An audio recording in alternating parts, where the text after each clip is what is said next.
Bonjour à tous et bienvenue sur Mosaïque Cristal. Le verdict du guide Michelin est tombé hier, une étoile en moins dans l'arrondissement. On fera le point dans cette émission.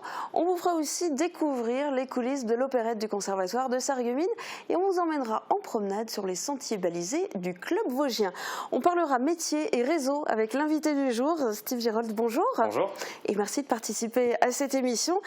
Vous allez tout nous dire sur le tout nouveau réseau local BNI. Mais on fait d'abord un tour d'horizon de l'actu du jour.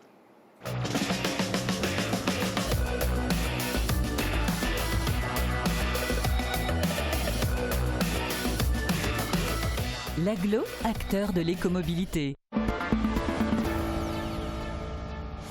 Chômage en baisse. Pôle emploi a rendu public les chiffres du 4e trimestre 2019. En Moselle, le nombre de demandeurs d'emploi inscrits en catégorie A, B et C a diminué de 2,3% sur un trimestre. Cela correspond à 4,1% de chômeurs en moins en un an. La valse des étoiles Michelin. Le Strasbourg a perdu son étoile. Le chef du restaurant de beach, Lutz Janisch, l'avait décroché en 2009. Le guide Michelin a dévoilé hier après-midi son palmarès 2020. À Berenthal, l'Arnsbourg garde son étoile, tout comme le Saint-Walfried à Sarreguemines. La Villa Lalique à Vignonne-sur-Moder conserve ses 2 étoiles. Le parc naturel régional des Vosges du Nord lance sa propre marque. 13 professionnels de l'agroalimentaire et du tourisme ont été sélectionnés, dont 3 dans le pays de Bitche. Didier Rimlinger, apiculteur à Montbronn, les frères Frumholtz, producteurs de fruits et de confitures à Ormerswiller, ainsi que Patricia Schneider, qui tient la chambre d'hôte La Grange d'Hélène à Sirstal. Les produits, savoir-faire et prestations doivent respecter un cahier des charges rigoureux qui repose sur l'ancrage territorial, la préservation et la valorisation des patrimoines, ainsi que la dimension humaine. La signature de la charte s'est déroulée vendredi à la Petite Pierre. Le palmarès sportif de Sarreguemines, c'est ce soir à l'Hôtel de Ville. Cette cérémonie annuelle met à l'honneur les clubs et les athlètes de la ville. Les invités d'honneur cette année sont Bernard Thévenet, coureur cycliste qui a remporté le Tour de France dans les années 70, et Michel Munch, coureur handisport de Sarreguemines. Un événement auquel vous pouvez assister à partir de 18h30. Le Conservatoire de Sarreguemines fait revivre les valses de Vienne. La classe de chant lyrique répète sa prochaine opérette.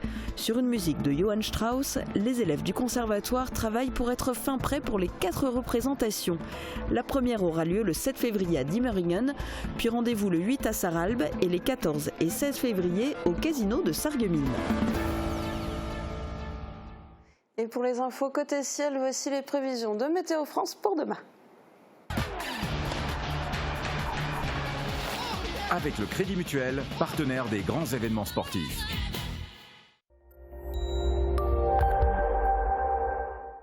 Bonjour à tous. Pour demain, la situation va légèrement s'améliorer. En matinée, on aura un ciel nuageux avec de courtes éclaircies. Quelques averses de pluie et neige mêlée seront possibles. L'après-midi, le ciel sera un peu moins couvert. Cependant, les averses faibles seront suivies de pluie. Côté température, il fera entre 1 et 5 degrés. Demain, nous serons le mercredi 29 janvier et ce sera la Saint-Gildas. Le soleil nous accompagnera de 8h06 à 17h23. La semaine dernière, le brouillard s'était invité, comme sur cette photo envoyée par Juliette Brunk. On peut apercevoir le château d'eau caché dans la brume à Woustviller. Merci pour ce cliché. Vous pouvez vous aussi nous envoyer les vôtres par mail ou sur notre page Facebook.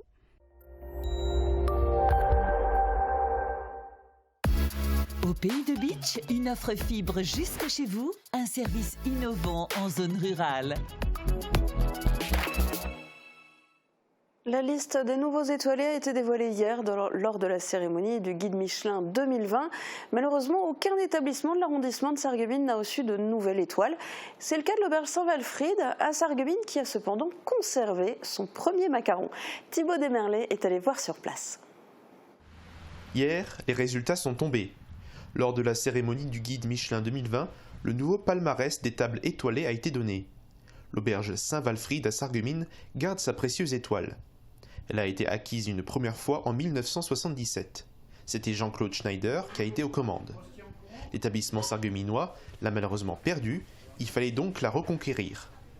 Et c'est en 1997 qu'ils ont eu la joie de la récupérer. Aujourd'hui, le fils est aux commandes, Stéphane Schneider. pas de deuxième étoile pour cette année, mais l'établissement conserve celle qui a été durement gagnée.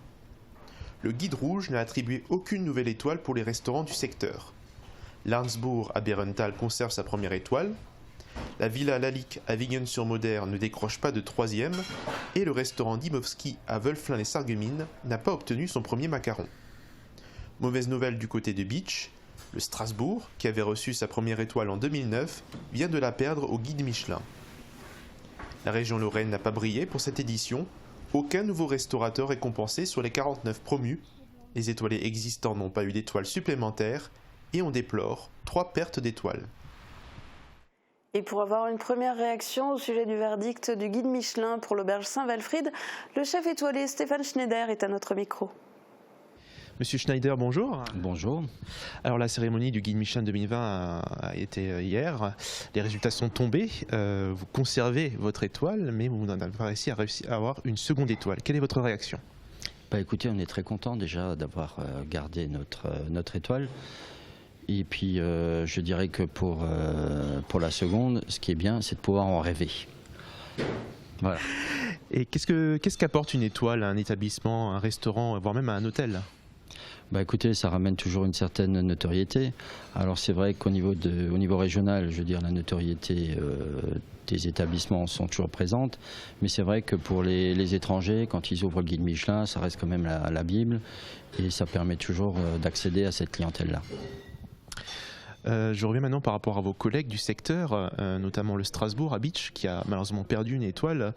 Quel est votre ressenti par rapport à vos confrères ? Écoutez, j'ai beaucoup de tristesse pour Monsieur Lutz. On a perdu l'étoile, nous, en 93. Donc je sais un tout petit peu ce que ça représente. Je sais ce que ça représente en travail. C'est toute une équipe, finalement, qui souffre. Et voilà, je lui souhaite déjà bonne chance et de reprendre très vite le flambeau et de la reconquérir très très vite et le plus rapidement possible. Dernière question, Monsieur Schneider, les projets.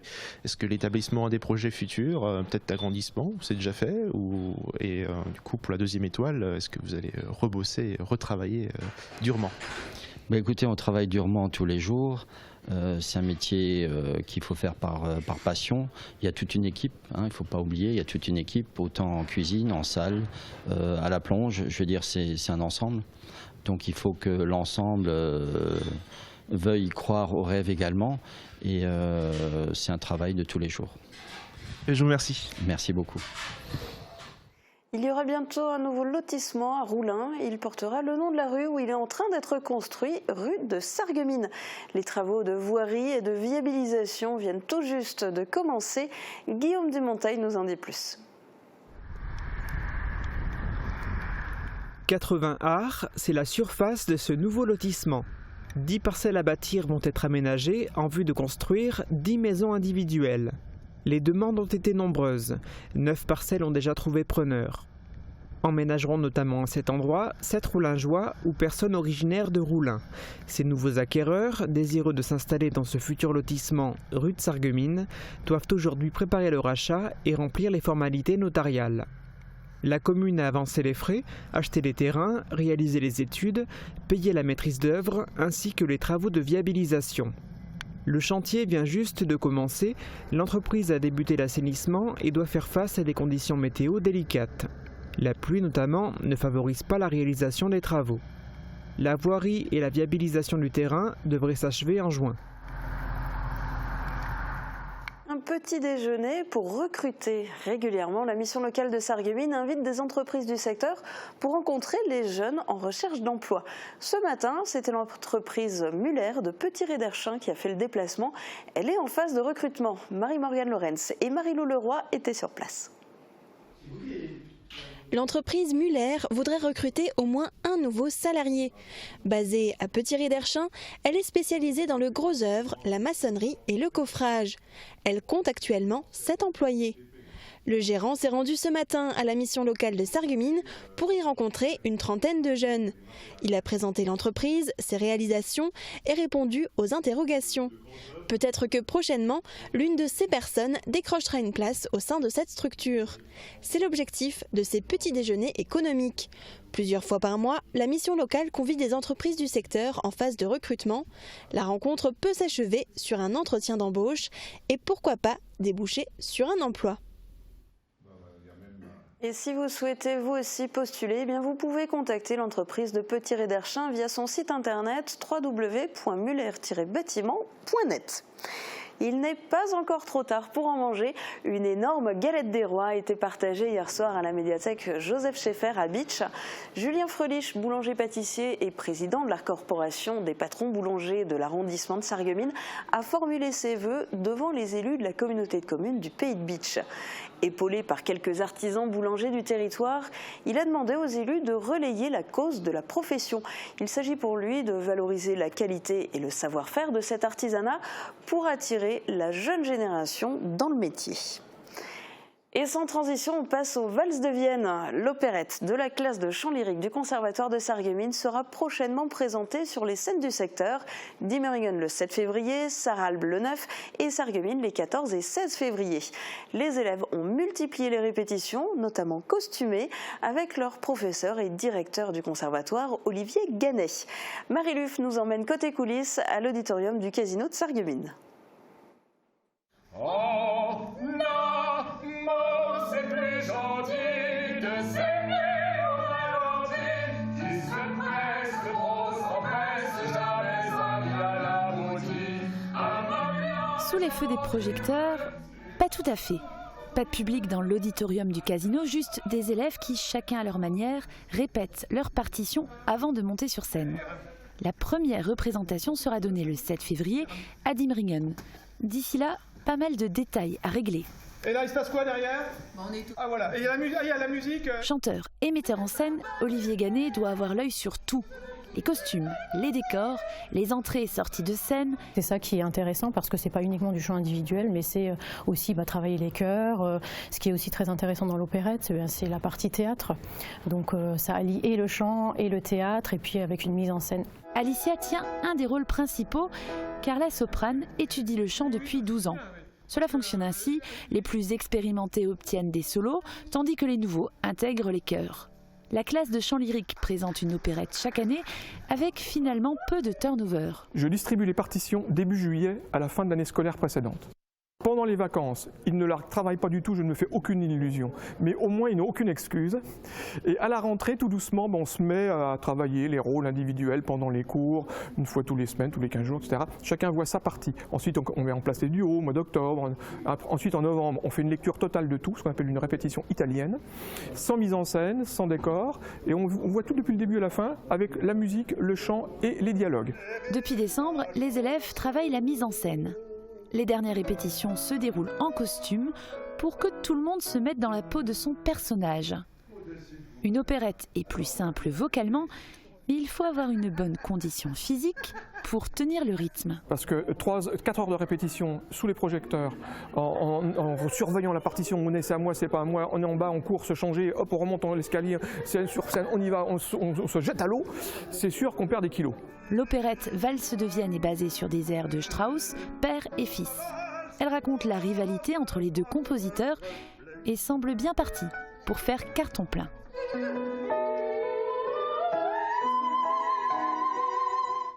Steve Gérolt, aujourd'hui vous êtes venu nous parler de business, mais il n'y a pas que ça dans la vie, il y a aussi l'art, et il se trouve que vous faites justement partie de cette opérette dont on vient de voir la répétition. Ça aussi c'est une nouvelle aventure pour vous ? Oui, complètement. Donc aujourd'hui, ça doit faire 8 mois que j'y suis inscrit au Conservatoire de Sarreguemines, et on s'y plaît. Ça, vous avez bien relayé l'information, c'est exactement ça. C'est tout un art, c'est du théâtre aussi. Il y a une grande partie de théâtre, et c'est quelque chose qui me plaît aujourd'hui. C'est vraiment sympathique. Et donc bientôt vous passez sous les feux des projecteurs de la télé aux projecteurs de la scène ? Non, c'est pas le but, c'est vraiment un loisir, et ça permet justement aussi de décompresser via la musique et le chant. et de décompresser après le travail, puisqu'on est venu pour parler de travail aujourd'hui. Exactement. BNI, Business Network International, qu'est-ce que c'est? Comment ça fonctionne? Eh bien, on vous dit tout dans un instant. Et puis ensuite, on vous emmène prendre l'air sur de jolis sentiers. À tout de suite.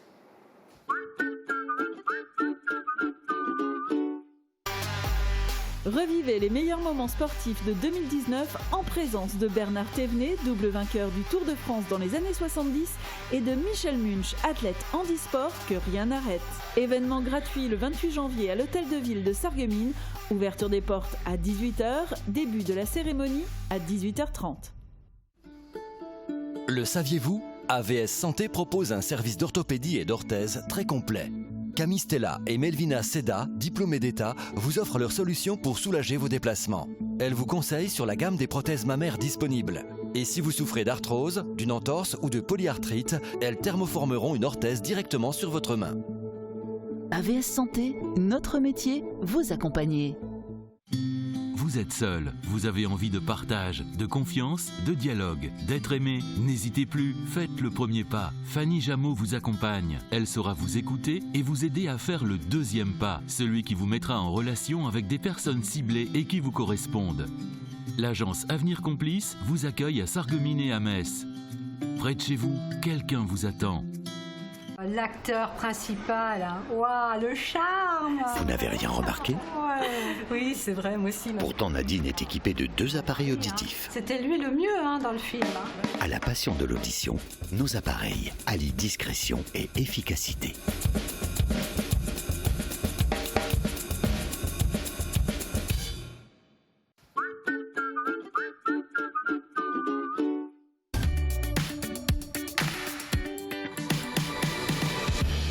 Isolation thermique des murs par l'intérieur ou par l'extérieur, quels sont les avantages et les inconvénients? Isoler les murs reste l'une des priorités majeures pour améliorer le confort de son habitation, mais surtout pour diminuer ses dépenses énergétiques. Avoir des murs en pierre très épais chez soi ne veut pas dire bonne isolation. Pour réduire les pertes de chaleur, il est possible de réaliser une isolation thermique des murs par l'intérieur. Ainsi, l'aspect extérieur du bâtiment est préservé. Cependant, celle-ci engendre une diminution de la surface habitable et ne permet pas d'éliminer les ponts thermiques.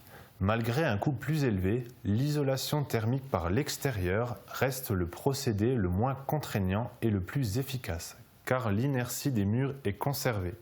De plus, sa continuité sur la paroi permet d'éliminer la quasi-totalité des ponts thermiques. Surtout, pour obtenir des conseils objectifs, gratuits et indépendants sur les différentes méthodes d'isolation, prenez contact avec le conseiller énergie de votre territoire, comme moi, avant de commencer les travaux. Faciliter, accompagner et informer pour la rénovation énergétique, rencontrez le conseiller le plus proche de chez vous en consultant le site fer.fr. À bientôt pour de nouvelles infos énergie.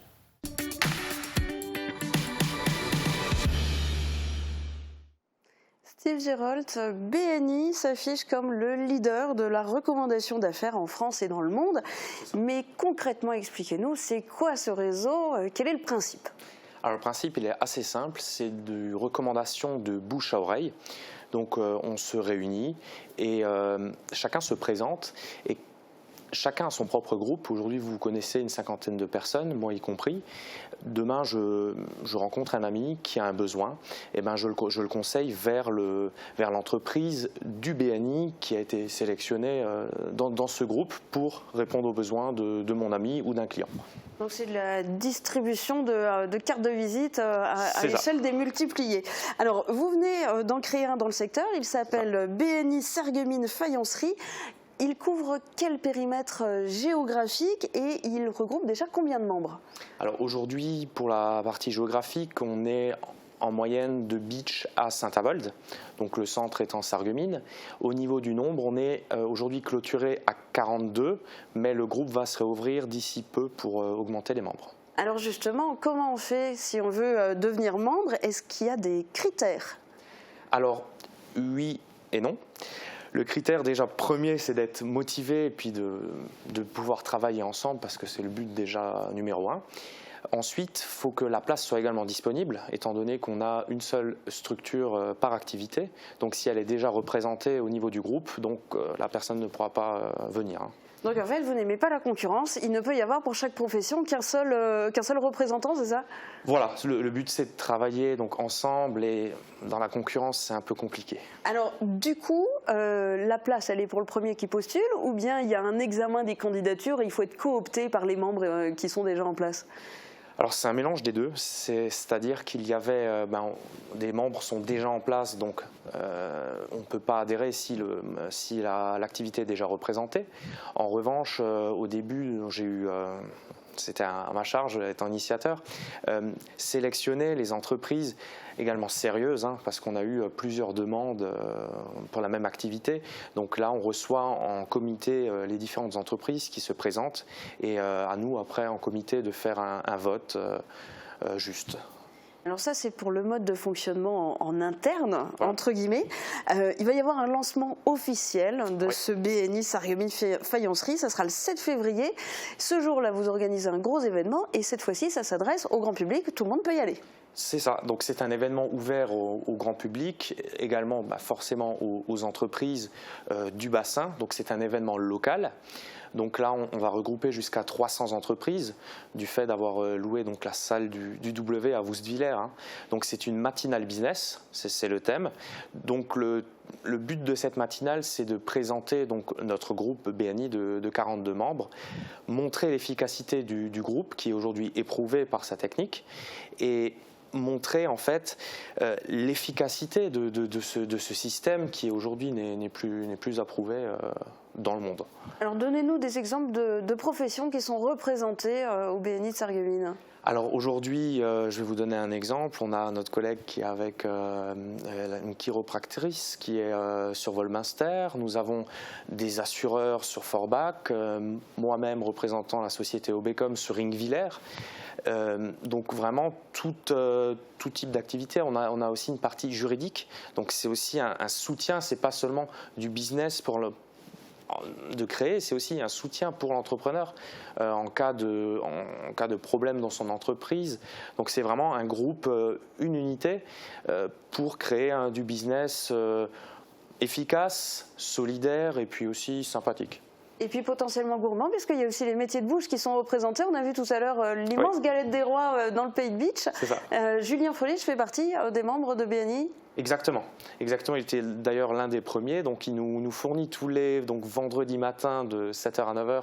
Donc ça se déroule à l'hôtel Saint-Hubert à Ambar. Et il nous fournit donc tous les vendredis matins le petit déjeuner, donc convivial, qu'on prend de 7h à 7h30. Et il a également pris une petite surprise, j'en dis pas plus, pour le lancement, parce qu'il va s'occuper donc des petits déjeuners pour la matinale business, étant donné qu'on est de 7h à midi le vendredi 7. Donc ça risque d'être plutôt une grosse surprise, une surprise de taille. Vous attendez combien de personnes? Alors là, on attend 300 sociétés. Donc à Saint-Avold, il y a eu un lancement, il y avait plus de 200 structures.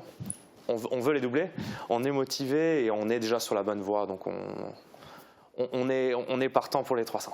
Alors, il y a pas mal de chiffres qui sont affichés sur Internet. Oui. A priori, il y aurait plus de 8000 groupes BNI dans le monde, plus de 227 000 membres au total.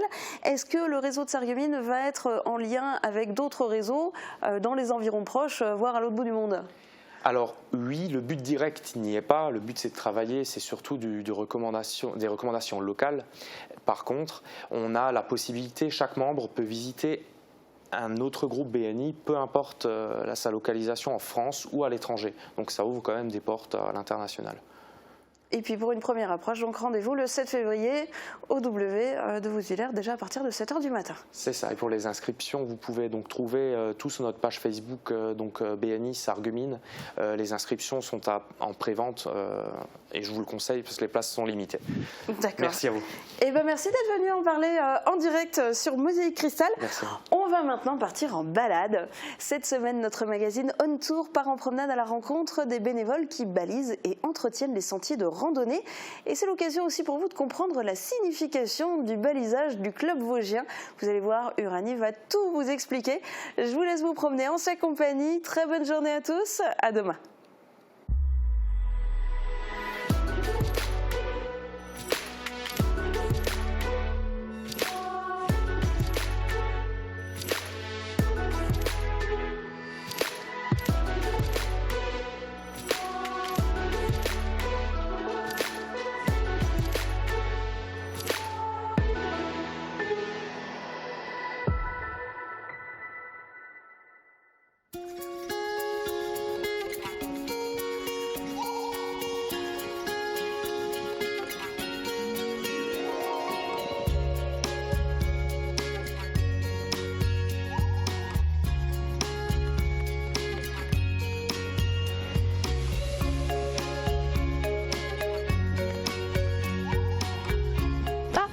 d'être là. Bonjour à tous. Alors aujourd'hui, j'ai rendez-vous avec le club vosgien au domaine du Simserhof pour apprendre à bien s'orienter avec une carte et puis aussi à baliser un sentier.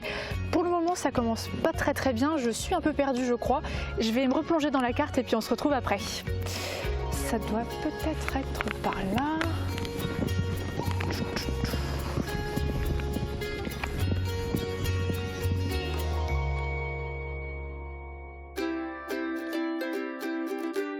Tous les promeneurs des Vosges, du nord au sud, connaissent ces petites plaquettes apposées par le club vosgien le long des chemins de randonnée. Ces signes permettent de s'orienter dans un milieu inconnu avec l'aide d'une carte, reproduisant fidèlement les itinéraires balisés sur le terrain. La carte IGN est ainsi comme une carte routière et le balisage vous indique si vous êtes sur un chemin communal, une départementale, une nationale ou une autoroute. Le balisage du club vosgien repose sur l'utilisation de signes géométriques de 4 couleurs, jaune, rouge, vert et bleu. Le rectangle d'une seule couleur marque les grands itinéraires. Le chemin de grande randonnée GR 53.2 qui traverse le pays de Bitche est représenté par le rectangle jaune, le 53.5 qui passe un peu plus à l'est quant à lui est rouge. Le disque est choisi pour les promenades circulaires de plus d'une demi-journée et ce sera l'anneau pour les circuits de moins d'une demi-journée. Le losange est employé pour des sentiers départementaux et transfrontaliers ou faisant le tour d'un pays. Les rectangles barrés de blanc sont réservés aux accès des parcours balisés d'un rectangle ou d'un losange de même couleur. C'est un peu le principe de la bretelle d'autoroute. Enfin, les chevalets, croix et triangles sont utilisés pour baliser les sentiers de liaison et des petits itinéraires locaux.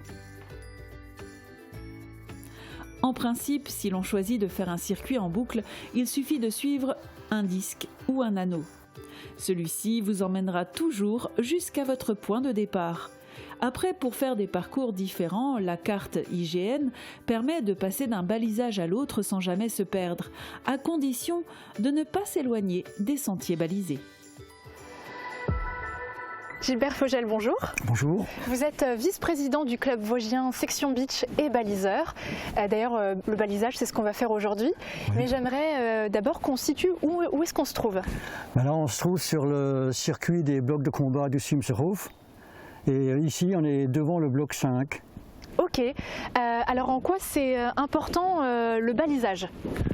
Le balisage sert à guider les gens qui marchent en forêt, de leur faciliter la promenade et de les emmener à des endroits intéressants.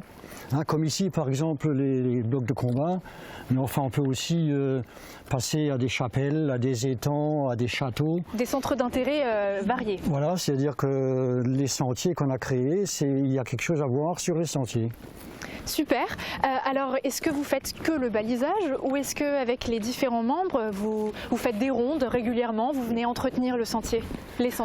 C'est-à-dire, quand on se promène ou quand on marche, nous, on fait attention, on regarde le balisage pour éventuellement en venir par la suite. On fait effectivement... Il y a peut-être des gens aussi qui vous appellent s'ils voient quelque chose sur le sentier. Oui, justement, il y a des gens quand ils se rendent compte qu'il y a des plaquettes qui manquent ou parfois il y a des plaquettes qui tombent. Ou l'ONF aussi quand ils font des travaux, qui coupent des arbres sur lesquels se trouve qu'il y a déjà des plaquettes. Généralement, ils les récupèrent, mais bon, ils ne les mettent pas exactement au bon endroit. Et quand on voit ça, par la suite, on revient et on met la plaquette au bon endroit, pour qu'elle soit bien vue par les marcheurs. Alors je peux peut-être vous aider? Qu'est-ce que je pourrais faire? Très bien, avec plaisir. Justement, là on est en train de baliser un nouveau sentier de la communauté de communes, balisé disque rouge. Ok. Alors si vous voulez bien mettre une plaquette sur cet arbre-là. D'accord. Alors est-ce qu'il faut que je le mette à hauteur marteau. Alors à hauteur des yeux.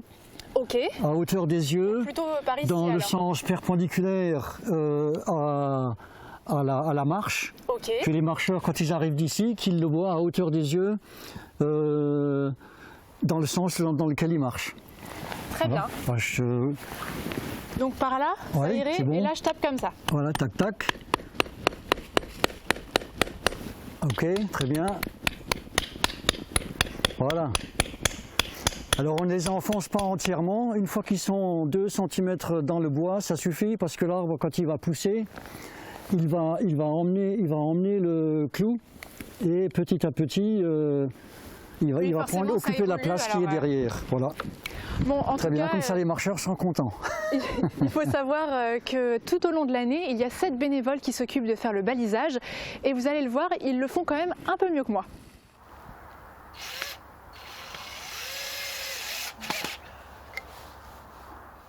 Quelle que soit la saison, les baliseurs du club vosgien sont de sortie. Aujourd'hui, il s'agit de finir l'installation du nouveau balisage d'un sentier d'excellence de la communauté de communes du Pays de Bitche. Pour baliser ces sentiers, on a choisi le disque rouge avec le logo Sentier d'excellence. Alors ici, pour améliorer la visibilité quand on vient d'en bas, la visibilité sur ce panneau-là, les broussailles qui sont là, quand il y aura des feuilles, on verra rien, quoi. Hein. Bon, ça améliore, enfin quand on est ici, on verra, mais ça améliorera la visibilité sur cette flèche, quoi.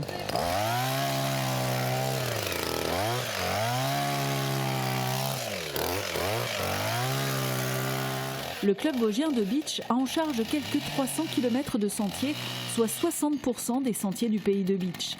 Le reste est géré par les sections de Berenthal, Lemberg et Sourth. Pour ces travaux, qui sont bien plus importants à la belle saison, ils sont 2 équipes, soit à peine 7 personnes. Celle-là, oui. En bas. Oui. Ok. 2 plaquettes. Ja. En bas. Jo. Et des clous. Sur l'ensemble du massif des Vosges, les différentes sections du club vosgien entretiennent 20 000 km de sentiers, ce qui représente environ 62 000 heures de travail bénévole chaque année. Des plaquettes à remplacer, de nouveaux itinéraires à baliser, l'essence des tronçonneuses et des broussailleuses, tout cela représente plus de 157 000 € de frais engagés par le club vosgien pour parcourir et entretenir à peine la moitié du réseau annuellement. Notre fierté, ce sont nos sentiers, le balisage, c'est notre image. Voilà la devise de ces travailleurs de l'ombre qui œuvrent par passion pour que tout un chacun puisse profiter de la forêt dans les meilleures conditions.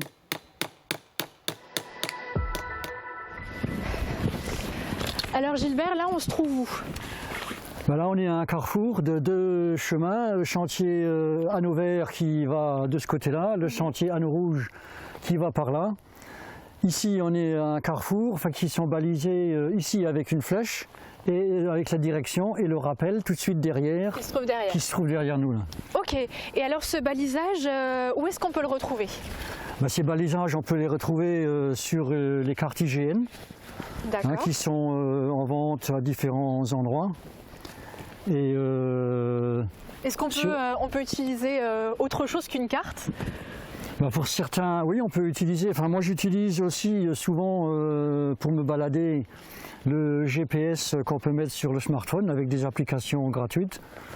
Voilà. Enfin, puis après ça, ces balades, on les télécharge sur des sites de randonnée. Vous avez quelques exemples peut-être pour ceux qui ne connaissent pas encore ? Les sites de randonnée, il y en a plusieurs. Moi j'utilise beaucoup Outdoor Active, c'est semble-t-il le plus gros. Bon, il y a GPS Ease, il y a Trace GPS, Viso Rando, Rando GPS, etc. Quoi. Et vous, vous réalisez ces paramétrages de sentiers ?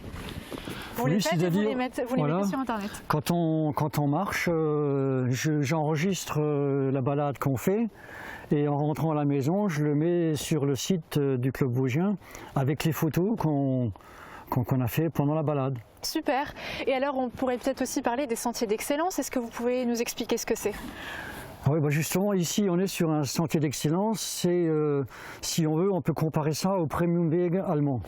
la communauté de communes de Bitche avec le club vosgien et l'office du tourisme, ils veulent mettre en avant quelques sentiers sur un thème donné. Par exemple ici au Simshof, c'est la ligne Maginot. Il y a sur les étangs, l'étang de Hasselfurt, les rochers, les châteaux.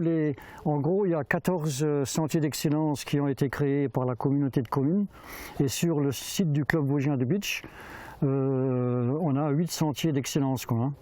En tout cas, il y a de quoi faire et vous avez réalisé cet ouvrage qui répertorie les plus beaux sentiers du pays de Bitche. Regardez.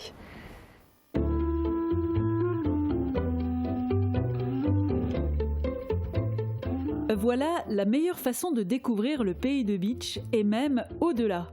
Le Topo Guide, balade dans le pays de Bitche, est à sa 4e édition. Au départ, il recensait 28 circuits découvertes. Aujourd'hui, il en compte 41 avec 58 variantes, soit 1317 km de promenade.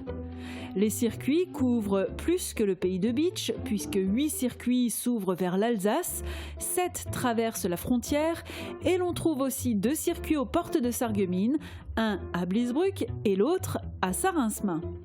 À travers les différents parcours, on découvre le patrimoine historique et naturel qui fait le charme de notre région.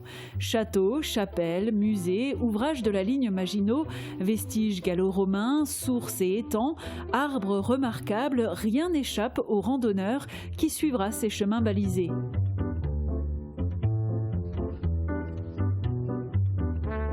La durée des marches proposées par ces circuits varie de 40 minutes pour le petit tour de l'étang de Hasselfurt à 11 heures pour le marathon qui fait le tour du camp militaire. Les parcours sont aussi classés par niveau de difficulté. La plupart sont verts, soit 51 parcours faciles, 30 sont bleus, donc de difficulté moyenne, et 18 parcours rouges sont destinés à des randonneurs aguerris. De quoi satisfaire tous les profils de marcheurs pourvu qu'ils soient curieux.